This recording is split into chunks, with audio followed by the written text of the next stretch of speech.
नमस्कारम। हम पढ़ रहे हैं 10th class biology chapter 6 life processes. तो आज मैं अपने चैनल पर पहली बार बोर्ड की मदद से पढ़ाऊंगा। काफी दिनों से सोच रहा था कि बोर्ड पे पढ़ाया जाए, लेकिन बोर्ड नहीं था। तो फिर मैंने एक देसी जुगाड़ कर लिया एक तरह से, जब तक बोर्ड का इंतजाम होता है। एक प्लाई थी घर पे लकड़ी की, और ये एक फ्लेक्स था, ठीक है, एक ऑयल कंपनी का फ्लेक्स था। तो फ्लेक्स थोड़ा सा काट करके प्लाई पे डबल टेप की हेल्प से, रस्सी की हेल्प से इसको बांध दिया।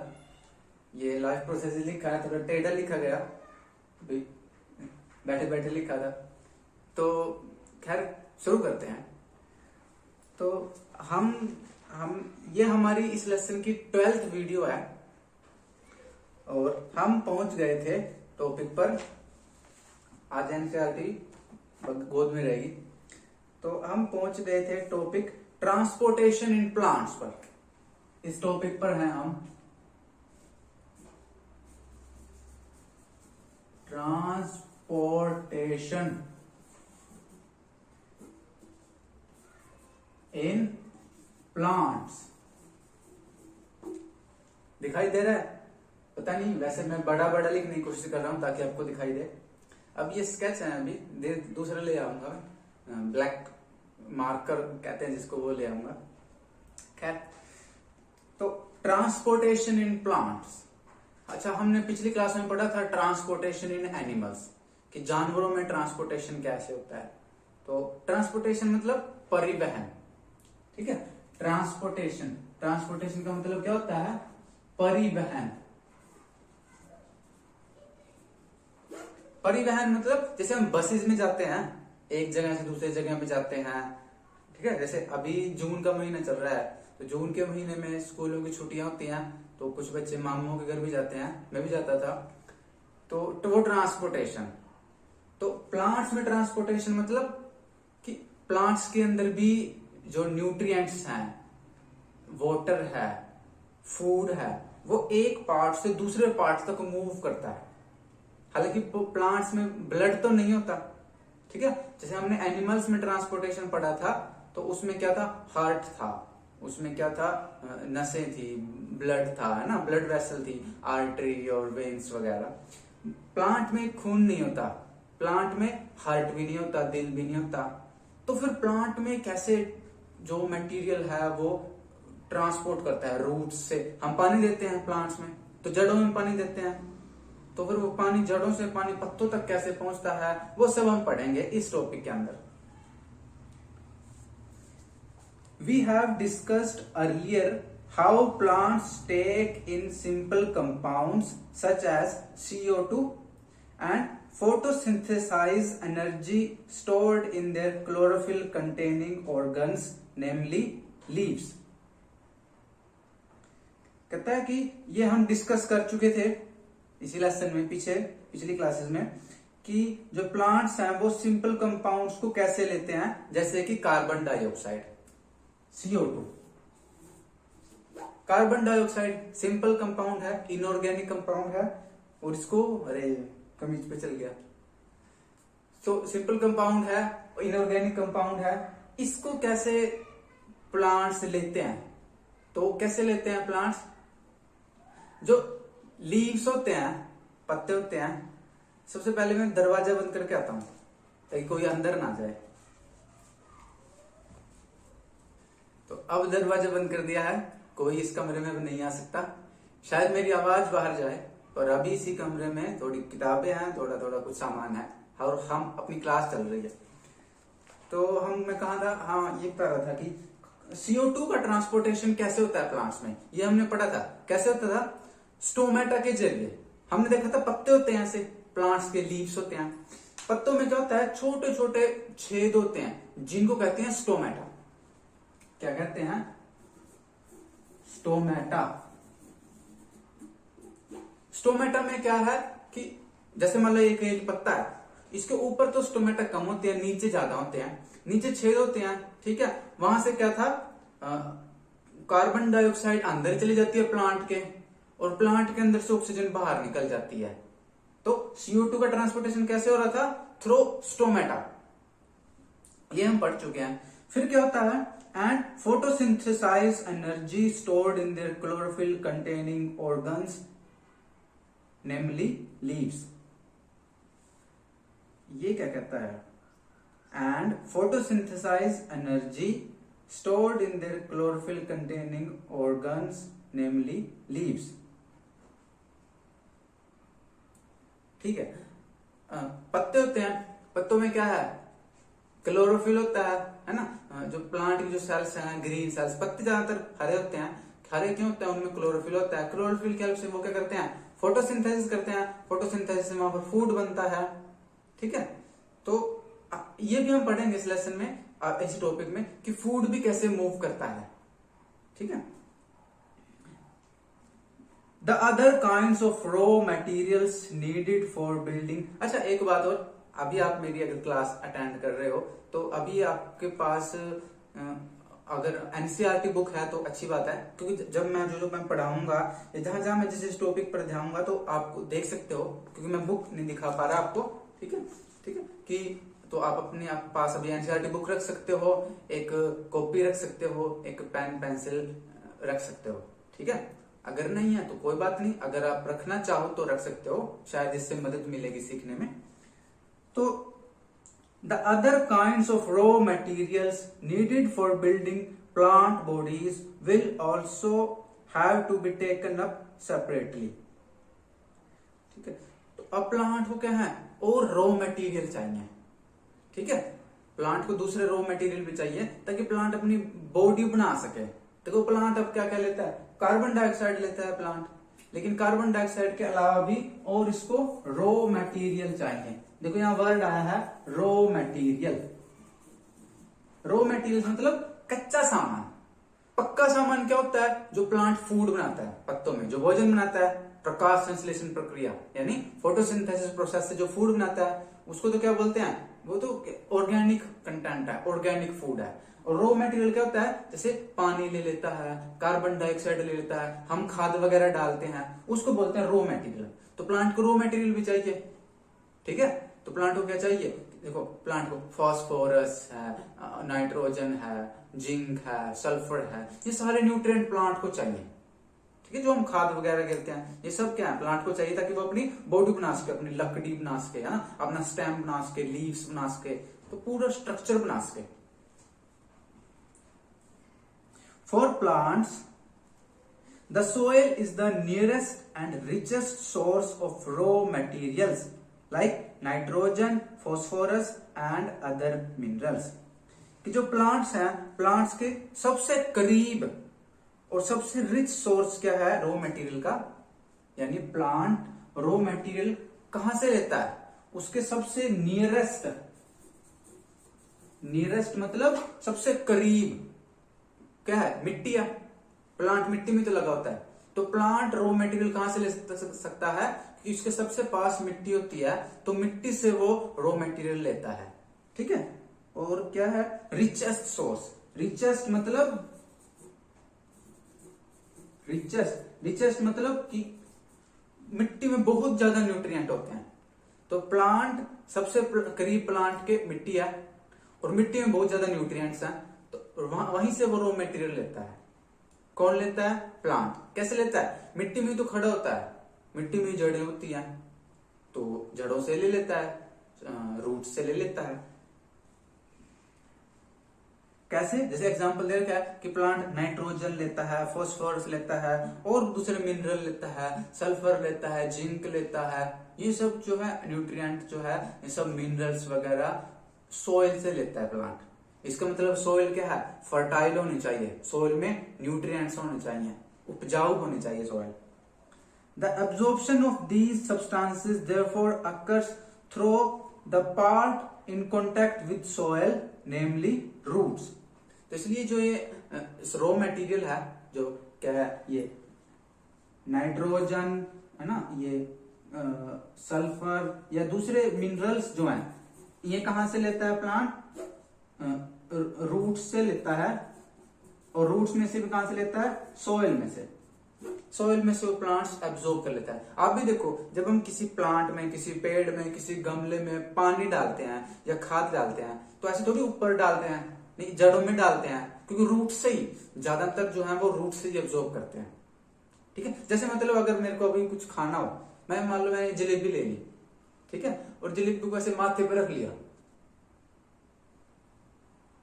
लेकिन मेरे को मजा थोड़ी आएगा, मेरे को टेस्ट थोड़ी मिलेगा, ना न्यूट्रिएंट मिलेंगे, ना वो जाएगी अंदर है। अब मैं एक रसगुल्ला ले लूं और यहाँ से टेप से यहाँ चिपका लूं रसगुल्ले को और घूमता रहूं, तो वो मेरे को मिलेगा थोड़ी उसके न्यूट्रिएंट्स, वो मेरे पेट में ही नहीं जाएगा। तो जब तक खाना मेरे पेट में नहीं जाएगा, हमारे पेट में नहीं जाता, तब तक हमें मिलता नहीं।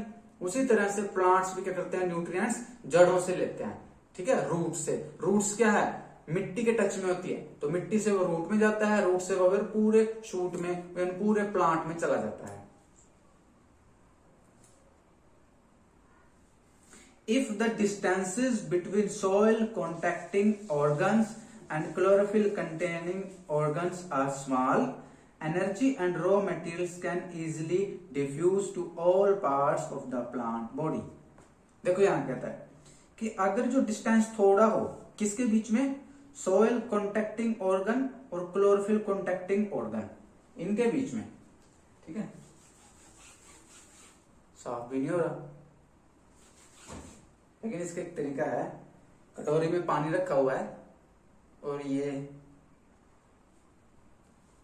एक बनियान फाड़ दी थी, छोटी थी बनियान, मैंने कैंची से फाड़ दी, घर वालों ने अभी देखी नहीं है, पता भी नहीं चलेगा, आप लोग मत बताना। तो इसको थोड़ा सा गीला करके इसको साफ कर लेते हैं।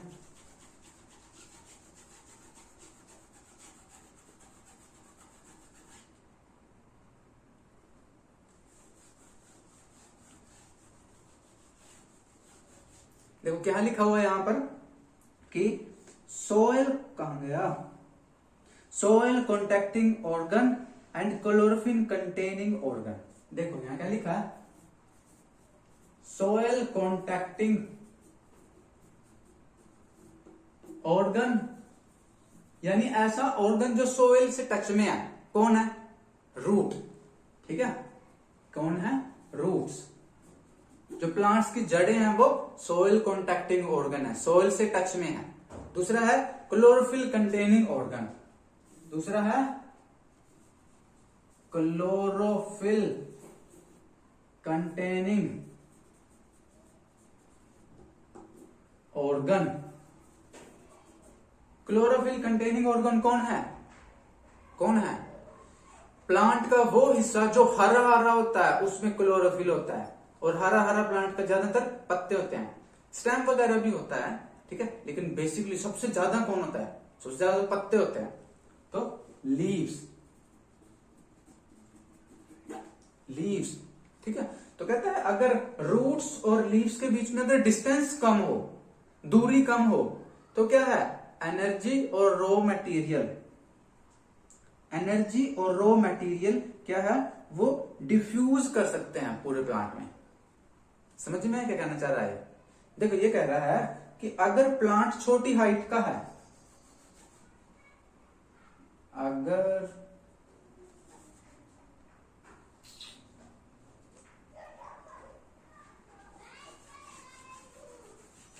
प्लांट छोटी हाइट का है, तो उसके अंदर न्यूट्रिएंट्स वगैरह किस प्रकार मूव करेंगे, किस प्रकार मूव करेंगे, डिफ्यूजन से। देखिए दो तरह के प्लांट होते हैं, एक तो आप गमले वगैरह लगा लेते हो, छोटे छोटे प्लांट होते हैं, है ना, छोटे इतना गमला हुआ है, या कहीं इतने इतने प्लांट होते हैं, पानी वानी में देखें आपने घास वगैरह होता है, कोई छोटे छोटे इतने इतने प्लांट भी होते हैं, और दो दो मंजिला, तीन तीन मंजिला, बड़े बड़े सफेद के पॉपुलर के लंबे लंबे प्लांट भी होते हैं। तो कहता है कोई छोटा प्लांट है, मान लो, ऐसे मैं एग्जाम्पल के लिए समझाने के लिए बना रहा हूं कि मान लो एक छोटा प्लांट है, ऐसे सपोज एक छोटा प्लांट है, तो इसमें क्या है, ये रूट्स हैं, तो रूट से क्या है, रूट से कोई मटेरियल ऊपर जाना है, कहां जाना है, लीव्स तक जाना है मान लो, ठीक है, और लीव्स में फूड वगैरह बन जाता है, वो नीचे आना है, तो वो स्मॉल डिस्टेंस है ना। सोइल कंटेनिंग ऑर्गन यानी रूट्स और क्लोरोफिल कंटेनिंग ऑर्गन यानी लीव्स, अगर इनमें डिस्टेंस कम है, तो इनके अंदर ट्रांसपोर्टेशन कैसे हो जाता है? डिफ्यूजन प्रोसेस से हो जाता है।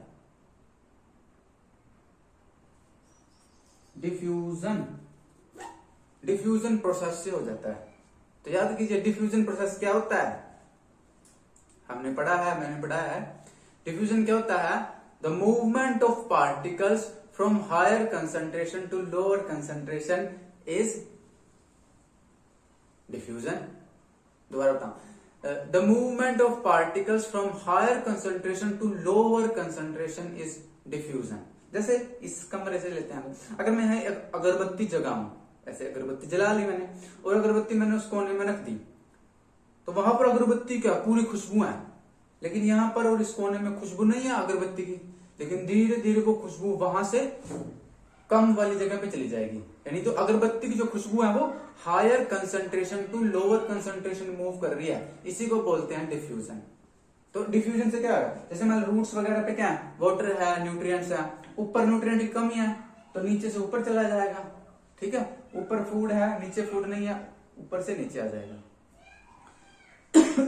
यानी इस पूरी लाइन में क्या समझाता है कि अगर प्लांट, छोटे छोटे प्लांट हैं, तो उनके अंदर जो ट्रांसपोर्टेशन ऑफ मटेरियल है वो डिफ्यूजन प्रोसेस से हो जाता है, लेकिन बड़े प्लांट्स में ऐसा नहीं होगा। देखिए, but if these distances become large because of changes in plant body design, diffusion processes will not be sufficient to provide raw material in leaves and energy in roots। कहता है कि अगर प्लांट बहुत बड़ा हुआ तो वहां पर डिफ्यूजन पर्याप्त नहीं रहेगी। जैसे मैं समझा रहा हूं, मान लो एक लंबा प्लांट है ऐसे ऐसे, ठीक है, और ये रूट्स वगैरह हैं, तो अब क्या है, यहां से यहां तक डिस्टेंस मान लो 100 फीट है। अब 100 फुट डिस्टेंस है तो डिफ्यूजन प्रोसेस क्या हो जाएगी, स्लो हो जाएगी। यहां पर अगर यहां से मान लो एक पानी की बूंद चलती है, ऊपर पहुंचते पहुंचते उसको तो कई साल लग जाएंगे। तो इसलिए क्या है कि जो बड़े प्लांट्स हैं उनके अंदर लीव्स के बीच में और सोइल और रूट्स के बीच में डिस्टेंस बड़ा ज्यादा होता है, और वहां पर डिफ्यूजन प्रोसेस क्या है, इनसफिशिएंट है, वो पूरी तरह कारगर नहीं है। तो वहां पर कोई एक अलग सिस्टम बनाना पड़ेगा ट्रांसपोर्ट के लिए। A proper system of transportation is therefore essential in such situations। इसलिए उस तरह की परिस्थितियों में क्या है, एक प्रॉपर ट्रांसपोर्टेशन सिस्टम बनाना पड़ेगा।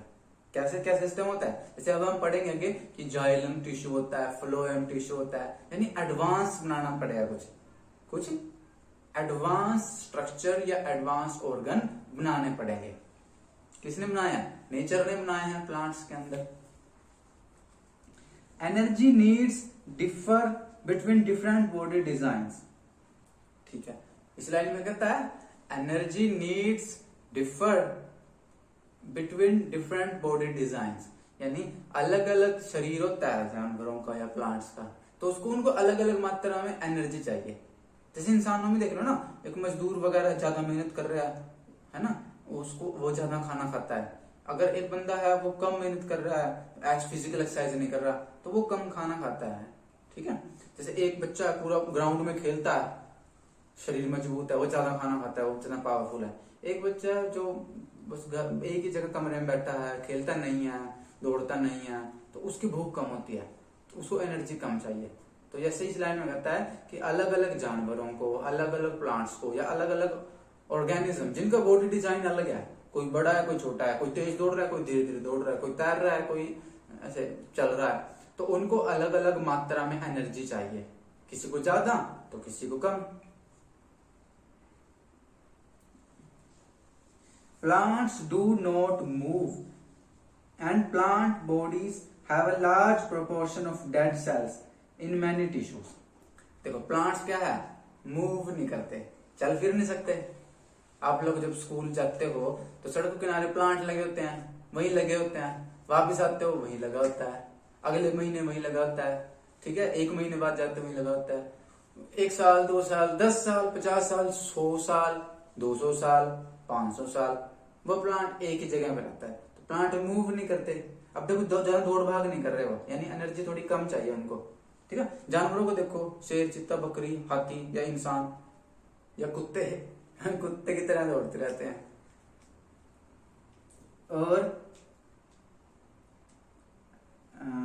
और दूसरा क्या होता है, प्लांट्स में डेड सेल होती हैं। हमारे अंदर के डेड सेल कम होती है। देखो अभी आप सुई डालोगे आप तो खून निकल आएगा, डेड सेल कम है, दर्द होता है। प्लांट में क्या लकड़ी होती है ना, सूख जाती है। आपने छाल देखी हो प्लांट की, छाल, बार्क, छाल, वो क्या है, सूख जाती है, पत्ते सूख सूख के गिरते रहते हैं, ठीक है। प्लांट में सूखी लकड़ी होती है, तो प्लांट में क्या है, डेड सेल बड़ी ज्यादा होती है। एनिमल्स के कंपैरिजन में प्लांट में डेड सेल ज्यादा होती है। तो दो बातें हैं, प्लांट क्या है, मूव नहीं करते, और प्लांट में डेड सेल बड़ी ज्यादा होती है। As a result plants have low energy needs, इसलिए प्लांट को क्या है, कम एनर्जी की जरूरत होती है। ना तो उनको दौड़ना ना चलना। दूसरा, आदि काफी सारी सेल्स डेड है। अब डेड सेल्स क्या करती हैं, वो उनमें मेटाबॉलिज्म ही नहीं होता डेड सेल में। उनमें क्या है, वो फूड नहीं खाती, रेस्पिरेशन नहीं करती। डेड सेल में क्या है, कोई कोई केमिकल बनता नहीं, कोई टूटता नहीं, ठीक है। तो डेड सेल कुछ खाते नहीं, जैसे मुर्दा इंसान कुछ खाता थोड़ी है, वैसे डेड सेल कुछ नहीं खाती। इसलिए प्लांट को क्या है, ना वो दौड़ता, और उसकी डेड सेल, उसके अंदर डेड सेल भी बहुत ज्यादा है, इसलिए उसको एनर्जी की कम जरूरत होती है जानवरों के कंपैरिजन में। And can use relatively slow transport system. अब क्या, उसको एनर्जी कम जरूरत होती है, इसलिए plant slow transport system use करता है। देखो हम अब ये क्वेश्चन का भी आंसर आ रहा है। देखो हम बात कर रहे थे कि प्लांट्स के अंदर दिल नहीं होता, प्लांट्स के अंदर खून नहीं होता, लेकिन जरूरत भी नहीं होती उसको। क्यों? क्योंकि हमें क्या, एनर्जी ट्रांसपोर्ट करना है, तो तेज हमारे अंदर एक सर्कुलेटरी सिस्टम तेज वाला होना चाहिए।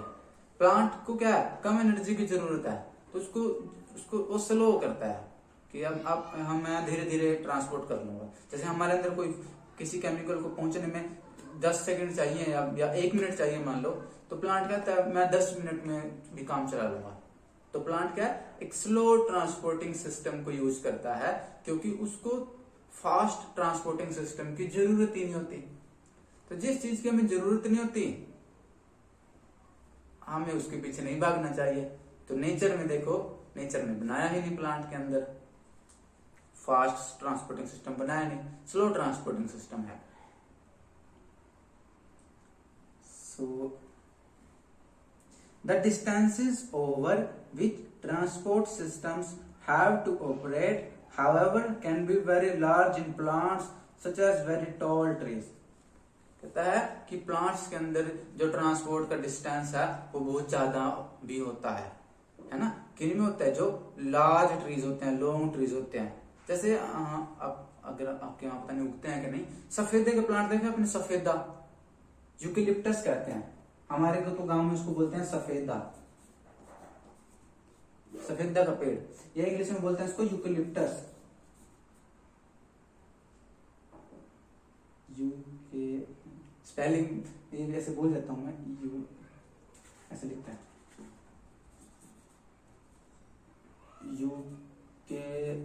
यूकेलिप्टस। स्पेलिंग थोड़ी गलत हो सकती है मेरी, ठीक है। यूकेलिप्टस बोलते हैं सफेदे के प्लांट, है ना। सड़कों किनारे लगाते हैं, लकड़ी मजबूत प्लांट होते हैं, लंबे लंबे 3-3 मंजिले लंबे हो जाते हैं वो। तो उसमें क्या है, अब कोई प्लांट 3 मंजिला लंबा है, तो मैं यहां से उसको मान लो 100 फीट डिस्टेंस ट्रेवल करना पड़ेगा। पानी यहां से चलेगा और 100 फीट चलता चलता वो पत्तों में पहुंचेगा, ठीक है। एक गमला है छोटा सा, इतना सा 1 फुट का गमला है, उसको मिट्टी में डाला पानी, आपने 1 फुट तक जाना है पानी को, एक को 100 फुट तक जाना है। अलग अलग प्लांट है, तो अलग अलग उनका डिस्टेंस होता है पत्तों और जड़ों के बीच में, और उनके बीच में फिर मटेरियल का ट्रांसपोर्ट होता है।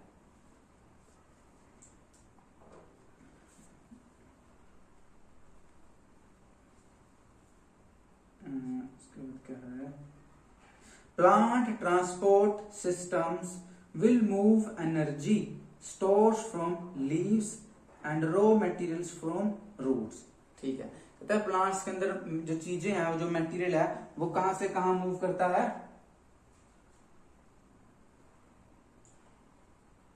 कहां से कहां मूव करता है? लीफ से मूव करता है और रूट से मूव करता है। लीफ से क्यों मूव करता है? क्योंकि वहां फोटोसिंथेसिस होती है। और रूट से क्यों मूव करता है? क्योंकि रूट्स क्या करता है? मटेरियल को, न्यूट्रिएंट्स को एब्जॉर्ब करता है।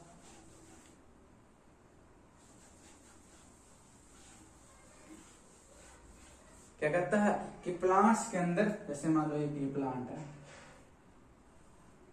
ठीक है, ये गीला हो गया है, अब स्केच चल नहीं रहा, ठीक है। प्लांट्स के अंदर क्या है? मान लो यहाँ पर एक अलग मैं दिखा रहा हूं, ये एक लीफ है, ठीक है, मान लो एक पत्ता है ये, ठीक है। अब और यहाँ पर रूट्स है, नीचे जड़ें हैं, ठीक है। ये जो क्या है? लीफ, ये क्या है? रूट्स। तो रूट्स में क्या होता है? वाटर, और क्या होता है? न्यूट्रिएंट्स। तो वाटर और न्यूट्रिएंट्स कहां जाएंगे? रूट से चलते चलते जाएंगे ऐसे, कहां जाएंगे? लीफ के पास। लीफ में क्या है? फोटोसिंथेसिस होगी और क्या बनेगा? फूड बनेगा। क्यों फूड बनेगा? क्योंकि यहां पर फोटोसिंथेसिस होगी, फोटोसिंथेसिस होगी। अब फूड क्या है फिर? अब देखो, रूट्स को भी तो फूड चाहिए, रूट्स से फोटोसिंथेसिस नहीं होती। क्यों नहीं होती? क्योंकि वो मिट्टी में दबी होती है, वहां पर सनलाइट नहीं होती, उस पर क्लोरोफिल नहीं होता, इसलिए जड़ें हरी नहीं होती। अब उसको फूड चाहिए, तो फूड वो पत्तों से मंगा लेती है। तो कैसे मंगाती है? ऐसे फूड मूव करता है, ऐसे लीफ से मूव करता है रूट्स की तरफ, ठीक है। तो कहता है कि प्लांट ट्रांसपोर्ट के अंदर दो चीजें बताई कि भी रूट से मटेरियल मूव करते हैं और लीफ से मटेरियल मूव करते हैं, ठीक है। आगे है, These two pathways are constructed as independently organized conducting tubes, ठीक है। यानी कि ये दोनों के दोनों जो पाथवे हैं वो स्वतंत्र हैं, यानी रूट से जो मटेरियल लीफ में जा रहा है वो अलग रास्ते से जा रहा है, और लीफ से जो फूड आ रहा है नीचे वो अलग रास्ते से जा रहा है। जाने का रास्ता अलग है, आने का रास्ता अलग है। यानी रूट से, जड़ों से मटेरियल के मूव का जो करेगा मटेरियल वो अलग रास्ते से मूव करेगा, और लीफ से, पत्तों से जो मटेरियल मूव करेगा वो अलग रास्ते से मूव करेगा। दोनों पाथवे जो हैं, दोनों रास्ते जो हैं इंडिपेंडेंट है, ठीक है, स्वतंत्र है अपने। ऐसे नहीं कि दोनों एक दूसरे को नहीं, वो जैसे सड़क आने जाने वाली अलग होती है वैसे ही, ठीक है। इनके नाम भी तभी पढ़ेंगे हम, xylem phloem. One, the xylem moves water and minerals obtained from the soil, ठीक है। देखिए, रूट से वाटर और न्यूट्रिएंट्स, ठीक है, न्यूट्रिएंट्स या मिनरल्स वगैरह एक ही बात है। रूट से वाटर और मिनरल्स जो मूव करते हैं वो कौन से टिश्यू में मूव करते हैं? जाइलम टिश्यू में। ये वाला जो है xylem tissue, XYLEM, xylem tissue. और चलो आगे बढ़ते हैं।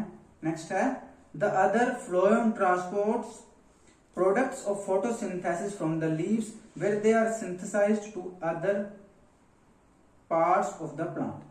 कि लीव्स में क्या फोटोसिंथेसिस होती है, और फोटोसिंथेसिस का प्रोडक्ट क्या बनता है? फूड बनता है ना, ग्लूकोज बनता है या स्टार्च बनती है फिर ग्लूकोज से।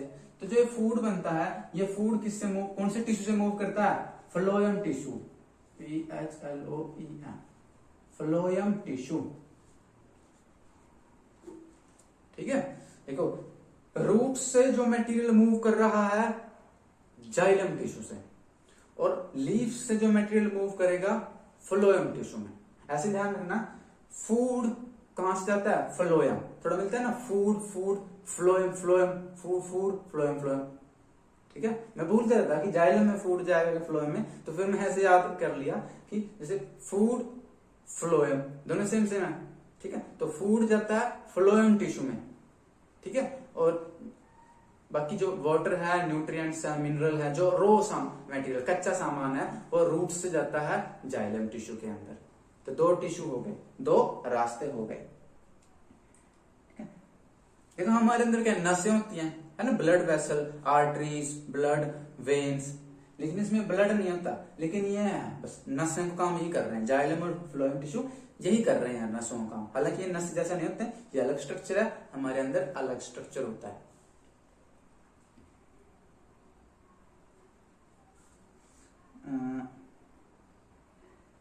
We have studied the structure of these tissues in detail in class 9। कि 9th क्लास में हम जाइलम और फ्लोएम टिश्यू का स्ट्रक्चर डिटेल में पढ़कर आए हैं। आपको याद है 9th क्लास में एक लेसन था सेल, सेल के बाद एक लेसन था टिश्यू। तो टिश्यू में हमने सारे टिश्यू पढ़े हैं, आपने पढ़कर आए होगे या नहीं मुझे नहीं पता, ठीक है। तो कौन कौन से थे हमने उसमें बहुत सारे कनेक्टिव टिश्यू, है ना, जैसे एनिमल टिश्यू भी पढ़े थे और प्लांट टिश्यू पढ़े थे। तो प्लांट टिश्यू की बात करें अगर हम, उसमें जाइलम टिश्यू, फ्लोएम टिश्यू हमने वहां पढ़े थे, ठीक है। ऐसे जाइलम टिश्यू में भी आगे कई टाइप होते हैं, वेसल्स, ट्रैकेट्स, ऐसे पैरेन्काइमा, फाइबर्स, फ्लोएम, ऐसे फ्लोएम, पैरेन्काइमा, फ्लोएम फाइबर, है ना, ये तो इससे सीव ट्यूब्स, सीव प्लेट्स, इस तरह की चीजें वहां पर हम पढ़कर आए हैं डिटेल में, ठीक है। तो यहाँ पर हम क्या करेंगे, इनका स्ट्रक्चर डिटेल में तो नहीं पढ़ेंगे, लेकिन इनकी वर्किंग पढ़ेंगे कि कैसे जाइलम में पानी मूव कैसे करता है और फ्लोएम में से फूड मूव कैसे करता है। तो उसकी वर्किंग को पढ़ेंगे, ठीक है। लेकिन ये पढ़ेंगे हम अगली क्लास में, ठीक है। ये अपना पैराग्राफ पूरा हो गया, ठीक है। नेक्स्ट है ट्रांसपोर्ट ऑफ वाटर, ये हम अगली क्लास में पढ़ेंगे। तो देखिए आज हमने कितना पढ़ा है, आज हमने पढ़ा है, ये बुक मैंने फाड़ी थी जानबूझ करके वीडियो बनाने के लिए, लेकिन अब मुझे अभी नुकसान हो रहा है इसका फाड़ने का।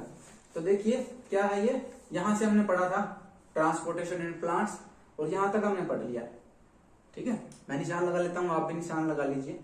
तो अगला टॉपिक है अपना ट्रांसपोर्ट ऑफ वाटर, ठीक है। 13th वीडियो बनेगी अपनी, ठीक है, कल। तो ये हम अगली क्लास में पढ़ेंगे ट्रांसपोर्टेशन ऑफ वाटर। तो आया समझ में कि कैसे होता है। आज हमने ट्रांसपोर्टेशन इन प्लांट्स का थोड़ा इंट्रो पढ़ लिया। अब हम कल अगली क्लास में पढ़ेंगे ट्रांसपोर्टेशन ऑफ वाटर, फिर पढ़ेंगे ट्रांसपोर्टेशन ऑफ फूड डिटेल में, ठीक है। तो यहां से हम अगली क्लास में पढ़ेंगे, और अब आपको जितना हमने पढ़ा है या आपने अपनी एनसीईआरटी बुक से पढ़ना है। मिलेंगे अगले टॉपिक के साथ अगली क्लास में, तब तक के लिए नमस्कारम।